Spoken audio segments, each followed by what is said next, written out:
Where are you? Hey. There you are. Come on. Where'd you go? There you are. You're in your cave back there. If I can find her. I don't know. This phone keeps... I don't have enough. Leslie. Hey. Where are you? I don't know. My van's a little crowded at the moment. There she is. Hey. Wow. Okay. So now you've got to go outside. And I've got to get all this stuff together. Like, look at this big mess that I've got here. Like, Mr. Rogers would almost be proud of me for hanging on to my wooden hangers. And having them all hanging up right here.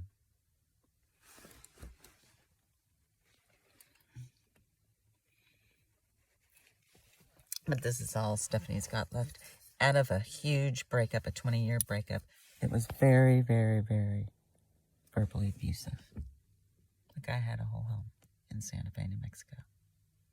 It was stolen from me. And I had pollinators from Waterwise growing all over the backyard at 1707 Media Street. And it will always be there.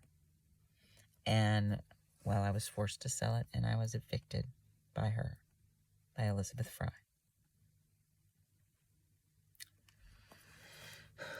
And she took my Maddie. Because I'm the one that's from Texas. I'm the one that knew about greyhounds. I'm the one that knew about Italian greyhounds. And I'm the one that knew about Australian shepherds. Because I had them before. I'm the one that got her to buy Cody, an Australian shepherd. And the one that got Julie Aldrich to buy an Australian shepherd. And I believe that she keeps miniature ones. But anyway, I'm sick of being in trouble with everybody. With things being taken from me when I had a whole home full of furniture. A nice home. That sold for $347,000. And I bought it for $239,000. I would still be in that home. Because I'm the one that talked the landlord into selling it. Well, she didn't. I didn't talk her into selling it. But I told her, if you ever want to sell it, please just let me know. And I would love to buy it. And I was a renter at the time. But that's how it is in Santa Fe. There aren't many homes available to people. Unless you rent. And a lot of renters rent until the landlord decides to sell it. And she called on Christmas Eve and said she wanted to sell it. And I said I wanted to buy it. And I had a high credit score. I had a higher credit score than my partner. I had a 749. A very good credit score to get a very good interest rate on a home there. And the realtor said I would be laughing all the way to the bank in 10 years. But I didn't even get to keep it 10 years. I got to keep it about 6 years, maybe that. Maybe 5. But I put in a whole garden by Waterwise.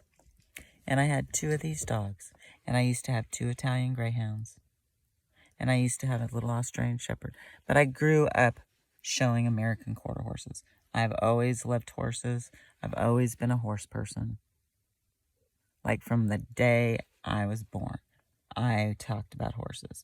It was horse this and horse that. Like I subscribed to American Quarter Horse magazine.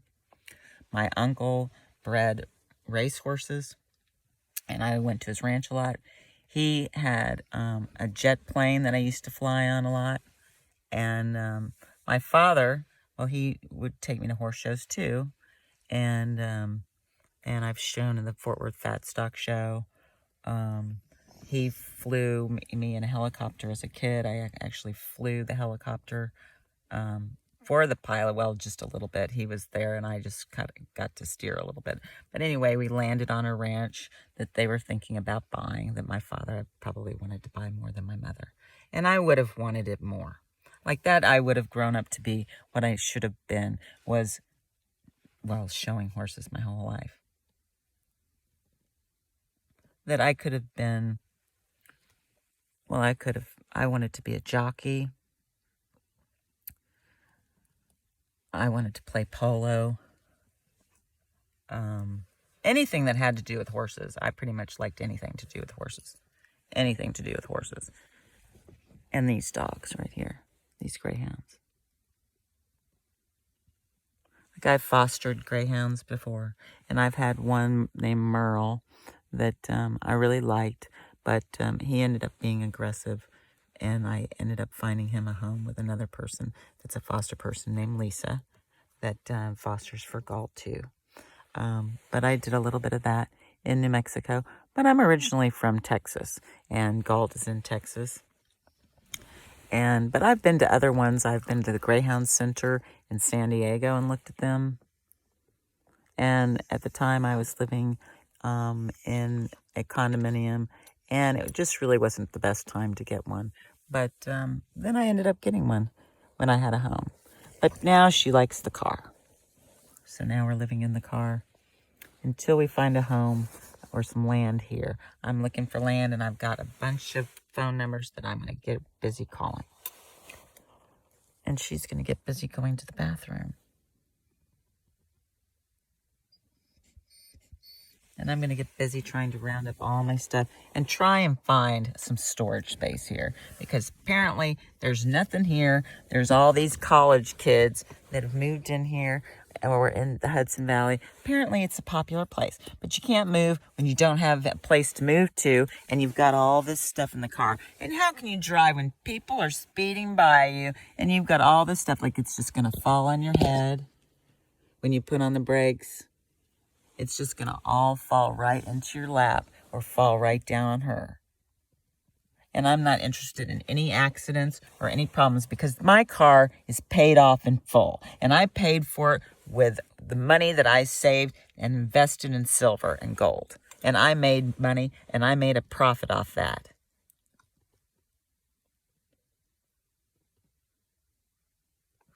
And I'm also a survivalist and a prepper. Like I can chainsaw and garden. And I'm very holistic. I take CBD oil, C60, and I've lost a lot of stuff. And I don't want to lose any more. I use DE to cure her of hookworms and to cure Maddie of hookworms. And I've lost my whole bag of DE. I just have a little bit of it. But you can cure hookworms in these dogs with CBD oil and DE mixed in their food. But you can also use it for chickens and cows and whatever else. But I'm not going to take this anymore. I'm not going to take my stuff or cops pulling me over just because I'm driving too slow. Just because I want to see what I've never seen before. I've been to so many national parks. It would make people sick that I've been to Yellowstone Park, the Grand Tetons. I've seen so many different places in Hawaii, lava tubes. I've watched the volcano go off for months. Months and months I spent watching the volcano go off. That's how curious I am, is to watch so many people on YouTube and Hawaii Tracker. And I have 2 ukuleles in the car. One's from Hawaii, made in Hawaii. And one I got from somebody else on the Ukulele Underground and traded it. But I've had several ukuleles, several kayaks, several Vespas, and motorcycles. I've owned several guns, and I'm a sports shooter. I like to shoot for fun. And it's also, to me, a way, it's just very zen to be able to shoot well, to be an expert at what you do. It's just natural for me. It's like guns were my first word. And horses were my first word. For some reason, The Lone Ranger was my favorite show. As a kid, like I loved The Lone Ranger. Like that's very sophisticated as a kid. To even understand The Lone Ranger. The Lone Ranger on the radio, the Lone Ranger on TV, in black and white, and in color. To watch Mr. Rogers, to watch Sesame Street, to watch John Denver, to listen to all these country Coal Miner's Daughter, Auntie Mame,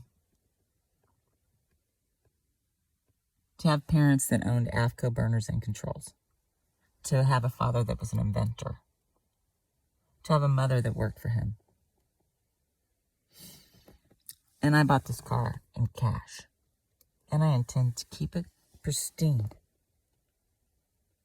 just like it's pristine out here. Just like they're out here enjoying that.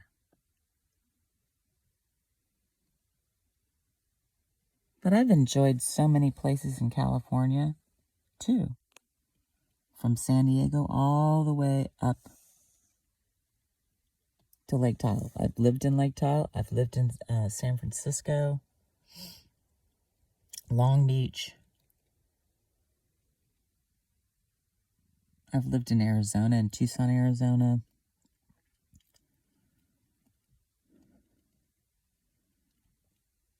Let's see, where else have I lived? Well, all over Dallas.